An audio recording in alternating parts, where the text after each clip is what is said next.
Like always, I find that reflecting on my own life is a place that has been helpful in terms of how I show up here. And so I've had a quite significant sort of awakening around something, and I wanted to combine that with sort of making a video about how this might be something that you relate to as well, because I think it's pretty common. The first part of this is to just say that having a childhood with what I call eggshell caregivers meant that I had varying degrees of emotionality. Sometimes, in many ways, no real attunement to my emotions, to how I was feeling. A real neglect and abandonment that I think defines previous generations of parenting also. To be fair, this was not something that I think a lot of parents were intentional about. And yet it doesn't mean that all the parents from these previous generations acted this way. And then on the flip side was a lot of emotional, unmanaged, unbridled emotional dysregulation with our parents, right? A lot of, I'm mad at you so I can yell and scream, and you're the reason why I'm triggered, and just no real accountability.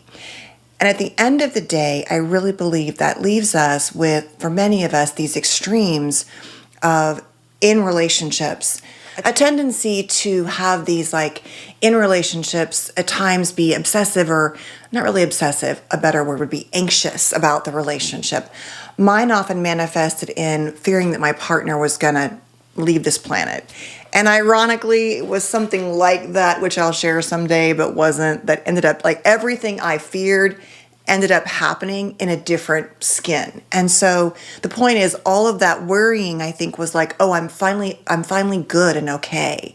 And I don't want to lose this and this life and this person. And yet the other part was, and this is my awareness recently, is that I realize now, I honestly believe, for two honestly significant reasons. And if you're not into autism, this video is not about that. I know many of you who love this topic will be like, oh, darn. And some of you will be like, oh, I'm glad. But the point is, there is an intersection here. So between my brain, whatever you want to call that, and trauma, I realize now that in that relationship, if I was taking an attachment survey back then, I would have described myself. In fact, I did, because I had a master's degree right before I got married. Don't get me started on what I didn't know yet, even with all that education. I would have described myself as anxiously attached. I would have never related to avoidant, and I would have never related to disorganized or fearful avoidant.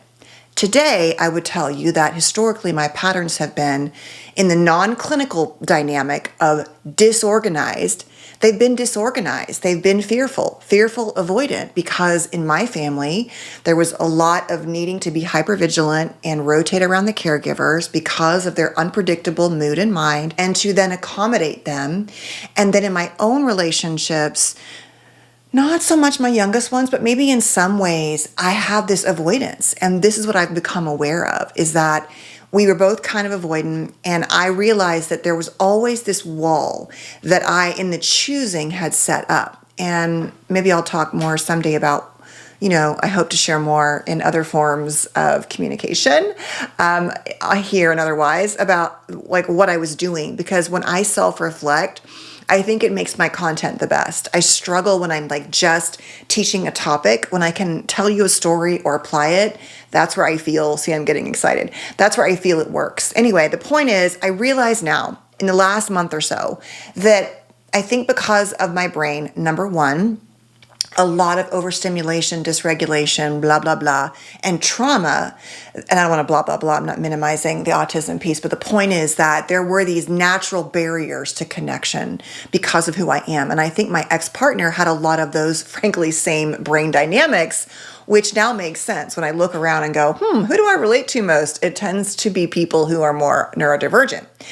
But the point is, there was definitely an avoidance there that I think I set up that I would have never seen and never thought of, but now I can see it, that there was this wall, and the wall just grew and grew and grew because of the wounds in the partner choice and how all that played out.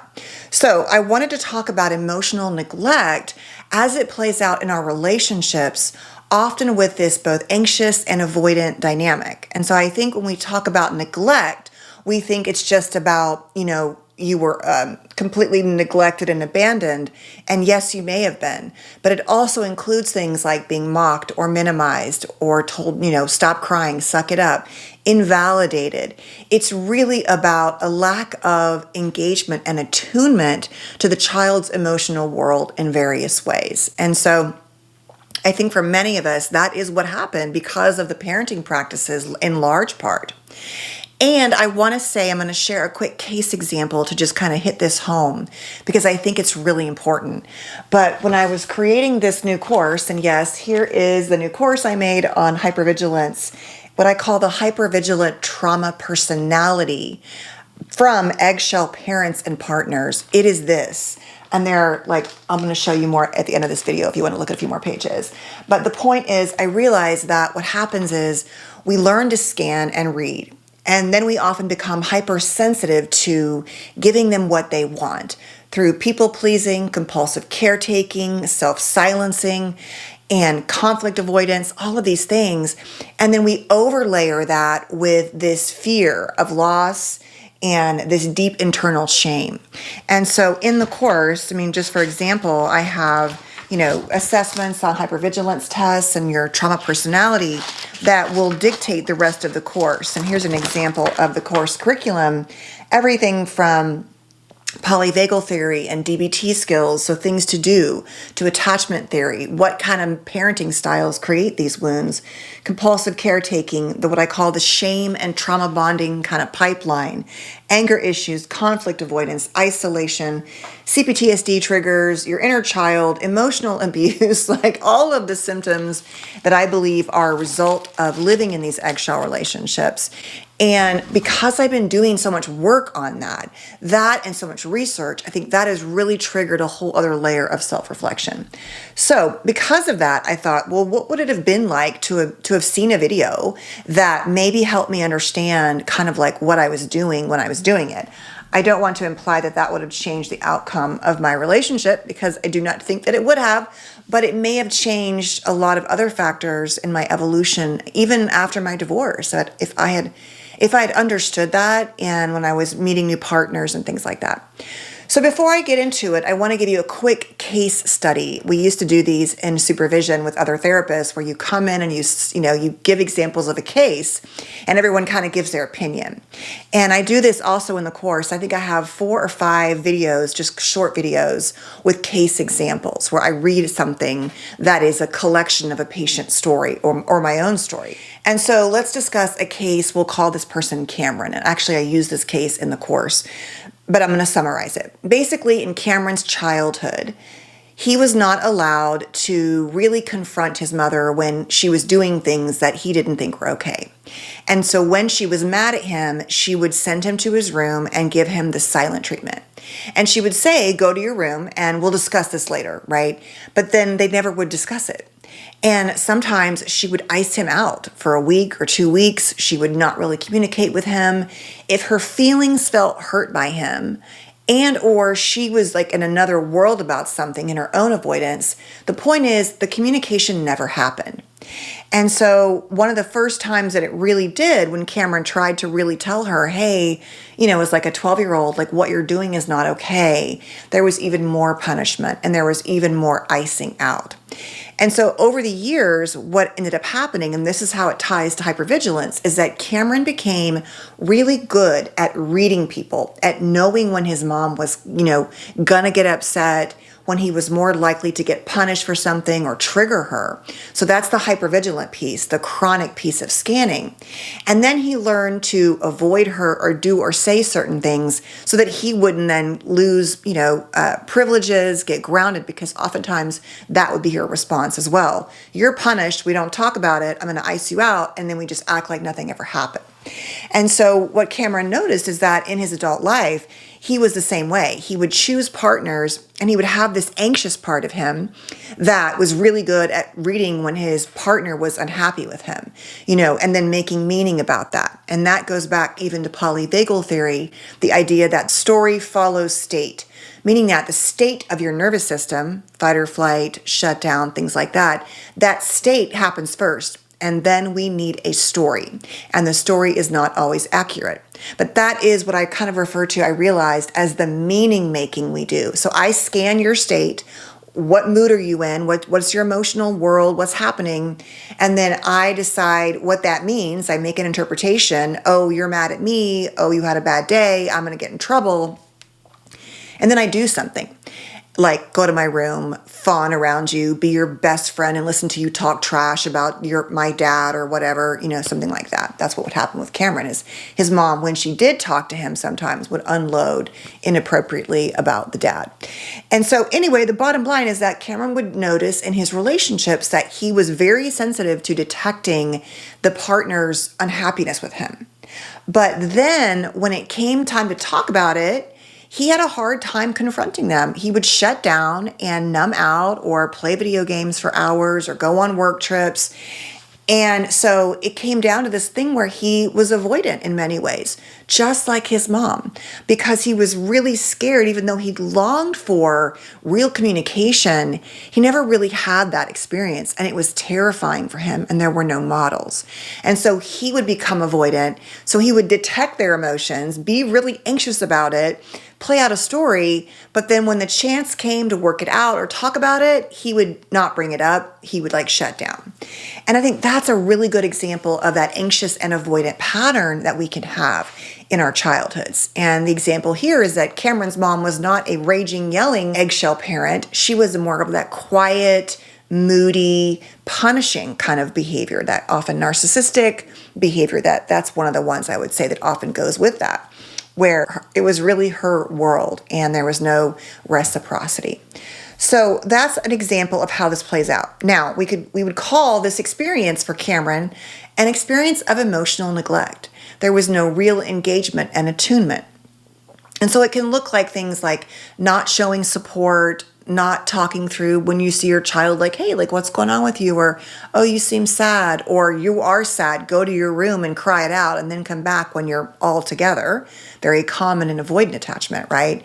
Withholding affection, withholding communication, the silent treatment, not being as lovey when you're mad. I mean, in the moment, sure, but overarchingly again and again. Exposure to disregard for a child's well-being in many ways, not intervening with a child, having a child be alone too much, isolating them, just not being available, ignoring them, like I'm saying, and or punishing them or pushing them far beyond the developmentally expected abilities they have as a child. Expecting them to respond to you or handle big feelings when they're 9, or even 15.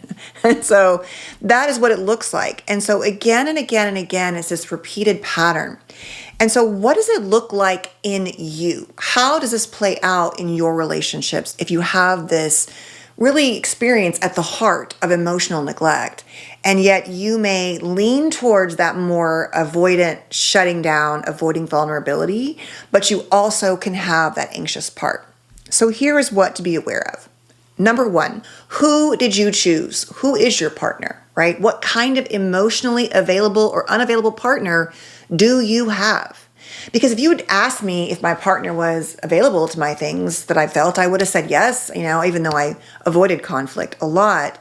Even in the confrontations, they were very mild and very avoidant because I didn't want to get anywhere near what could trigger his anger. And so we just stayed okay, I'm going to be the appropriate therapist. We're going to get through this. And I wasn't even a therapist then. I was, was a stay-at-home mom. You can't be a therapist to yourself. I mean, you can, but you can't, right? It's you can't do your own marriage within reason. And so I didn't even know it. But the point is, how much availability is really in that relationship? And assess it. Do we really talk about our feelings? Can I really bring things up? Do I feel safe to? Do they feel safe to bring up things to me? Or do I get defensive or avoid? Or when I notice they're upset, I just act like things are fine? What do I do and what do they do? And how is that working for us, especially around communication and expression of vulnerability and needs and things like that? Number two, what have you accepted in this relationship because it feels like home? For me, for example, I was an only child and I spent my childhood, literally Gen X, not just an only child, but alone. My mom worked a lot. I chose to be in my room alone a lot for many reasons. And so what I did was I married somebody who literally, we were engaged. He was going to Japan 10 days a month, like early in the relationship. And I remember in the very beginning, we weren't even married yet. And I'd be walking I had a little Yorkie named Molly. She was so cute. And in Laguna, and I would feel so alone. And he would never go with me. And I told myself, well, he has an important job and he works a lot and he needs downtime. And so he could play video games all day on a Sunday. That was fine. And that was within reason, fair. I get that. But I have now been the full-time stay-at-home mom, married, and the full-time single parent working primary mom too. And so I know that it's all hard, but like he had to do nothing else except for go to work. I did everything else, even when we had the 4 kids. Even when we had some help, it was minimal and I still did everything. The point is, you can't have it that way all of the time. But in my childhood, I had learned to rotate around my caregivers. Oh, my mom works a lot and, I like being alone. That's the brain part of me. I like being alone. But I was deeply, now I realize, very lonely. I picked out all the nursery things for all 4 kids alone. He pretty much traveled once a month, at least 7 to 10 days, most of our entire marriage together. And like I said, I think I minimized the impact. And I'll tell you this, I work with a lot of, it's mostly moms in this situation, but dads too, that they reach a point in their marriage where they're actually happier when the other person is gone. And that is for different reasons. Sometimes because the marriage isn't great. And that's often the core piece. It's more peaceful. They don't have to deal with the other partner's requests or rotating around their meal schedule. There's lots of reasons why that happens, but the point is we normalize it. And so I had chosen a partner who was never really going to be there physically or mentally for me, unconsciously, right? Because it felt like security in other ways. The point is, are you reenacting something that you realize now isn't working for you? And even when we left the big paying job to have a different life so we could still be together, he found other ways to still be gone at work. Because, and I'm not just saying that was the core, but like fundamentally the same dynamics occurred no matter what we did. And I would venture to say 17 years after being divorced, that those dynamics are probably just a part of, the way that things are. And so I will be talking a little bit more, I was thinking it has been 17 years about my relationship, but not in any ways except for to really understand the patterns and how this has affected, I think, me so that I can help you understand what's happening for you. So I had normalized being alone and made it okay, and parts of it were, but a lot of it was not. And that was a reenactment of my avoidance around being alone and never really being pushed to like lean in too much. And this is like also before a lot of cell phones and texting. So it would have been like full on phone calls, didn't really talk in between things. I mean, you could look back now and go, okay. But things have changed. The anxious part is I was terrified on every flight that he took that it was going to, he was going to be gone and I was going to lose him in our life. And as I said earlier, whoopsie, ironically, that ended up happening in a different version. He's still here. But the point is, all that worrying didn't change things. So I had these extremes, right? Like anxiety, avoidance. Number 3, where are you distracting or numbing yourself? So are you dealing with this dynamic of the emotional neglect, both in your childhood and in your adult life, by drinking, by smoking things, by binge watching, by doom scrolling, by numbing yourself, distracting yourself? I've said that literally in our, I think, 10 years of marriage, maybe 12 years together, we moved 6 times, like cities, houses, and I think 6 or 7 different houses. So I would move, have a baby, get pregnant, redecorate the entire thing, try to make new friends, get the kids in new schools, like distraction to the max, right? And you could argue that, oh, well, I couldn't help that, but it did not serve me reflecting on, is this working for me? I just kind of like, it never occurred to me up until this moment in my marriage about, I guess it was 8 to 10 years in, It had never occurred to me that we weren't going to be together, except for he was going to go down on a plane. Like, divorce had never occurred to me because I was so like, this is so much safer than my childhood, and I'm a mommy and all these things, and it wasn't terrible all the time. It wasn't up until a certain point, until it was. And the point is, it was distraction. It was distraction, and I did not know it. I had no idea because it seemed like the thing to do. Well, we have to move. He's changing jobs again, whatever. Number 4, what do you worry about? And so that's the question. When you think about your worries, if you're not engaging in deep conversations and honoring each other's feelings, you worry about doing that, but do you actually do it? And so what is it you're really worried about? Like I said, my worry was more about losing him, and I needed to maybe explore that more. What could that have meant for my relationship? What part belonged to me? What part belonged to him? Number 5, where and how do you self-soothe? As I said, mine was, I think, being alone and being a mommy, right? I got a lot of reward out of that. And it wasn't going to be enough, but it was sort of like, or I would self-soothe by watching shows, binge watching shows, or writing. Or back then, like I said, I was just with my kids. And so the point is, I wasn't letting or even asking him to come in and help soothe my sadness, my feelings, unless it was discussing my mom or something, in which case we were on the same page.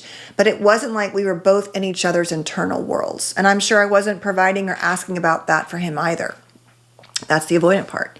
Do you shut them out or isolate? Number 6, when you're feeling emotional. And so what do you really do when you're feeling sad about something in the relationship, something unrelated to the relationship? How do you engage with emotions with this person, or how did you? Number 7, are you lonely in this relationship? That I think I could have leaned into and connected to. And I really believe it is lonelier in a relationship that's not working because you have no hope for it to change. At least when you are single, even though that can be hard if you want to be in a relationship, which I think is changing more and more, but it's like you have to at least know that, oh, well, maybe I'll meet somebody, or maybe I could go on this app or join a club or whatever. But when you're in it, you can feel so trapped and lonely and feel like there's no way out. And that is its own special kind of devastating loneliness. Number 8, what happens with the silent treatment in your relationship? Do you ice this person out? Do you stonewall? Do they do it to you? What role does intentionally not communicating play? How does it play out? What triggers it? What doesn't? What belongs to you? What belongs to them? Things like that. Number 9, do you tend to avoid topics that lead to difficult conversations? What do you do with things that are bothering you? And do you find yourself like, oh, let's just go over here to avoid those things? And what would it look like, to change that is the core of this. And lastly, are you avoidant around intimacy? Are you anxious? There's so many things that play out around intimacy that I think are, oh, it's just like the boringness of marriage or the novelty is worn off, which we all know the brain is wired for novelty, the intimate brain, and for stability. And so as Esther Perel talks about, those don't really go together. But the point is, what role is that playing? I've had so many couples I've worked with over the years that with young kids, they're already sleeping in separate bedrooms, which I think can be a really good thing. I'm not discussing that. But the bedrooms are another separation. There's no intimacy, not just physical. Like, that's a whole other conversation because every couple has a different desire and frequency, and every person in the couple does. But there's no real intimacy at all. They're living these parallel lives for different reasons. And so that becomes a dynamic. And I will say, whether it's popular to say or not, that people do cheat for all kinds of reasons. People in good relationships, not great, I would say, but they have many needs met, might have affairs, but it is almost always happening in relationships where you're living parallel lives, and or if the partner is narcissistic, regardless of what's happening. And that narcissism really can play out in this avoidance and this justification of their needs, and you rotating around them. That's the anxious part that might often be like your childhood. So I think many of us who have difficult, neglectful childhoods end up unconsciously choosing partners who are emotionally unavailable, who are narcissistic, who don't have the capacity, even if they wanted to be the partners that we needed. That's this whole thing, right? That's my whole point, that we reenact these wounds.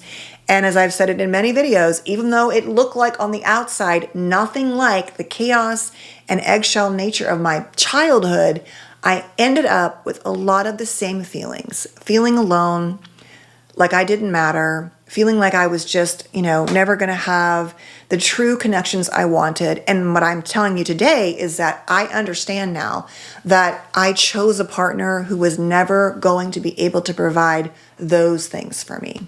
And not even the things I thought they could provide, not even the security and stability financially. That never ended up lasting either. And so you have these fantasies, this drive to heal this neglect and wound. And if you're not aware of it, even before and certainly in it, you might not realize that, you are living the story of your childhood, and that deep inside what you really do feel is neglected, while also feeling anxious and avoidant in the relationship. And that brings me to just this last part, which is I just really, truly want you to know that I made this course from a place of true love, from a place of looking at all of my patients, my own life, and really understanding where hypervigilance, that need to scan, meets hypersensitivity and how it plays out in our symptoms. And so if you'll see here, I have, 80 pages, 77 lessons, 43 videos. They're not all long. Some are 2 minutes. Some go up to 15 to 20 minutes max. But it really is everything: compulsive caretaking, identity. My favorite exercise is this finding out who you are exercise in the course. And we talk about emotional abuse, polyvagal theory, DBT skills that were created for borderline, really everything.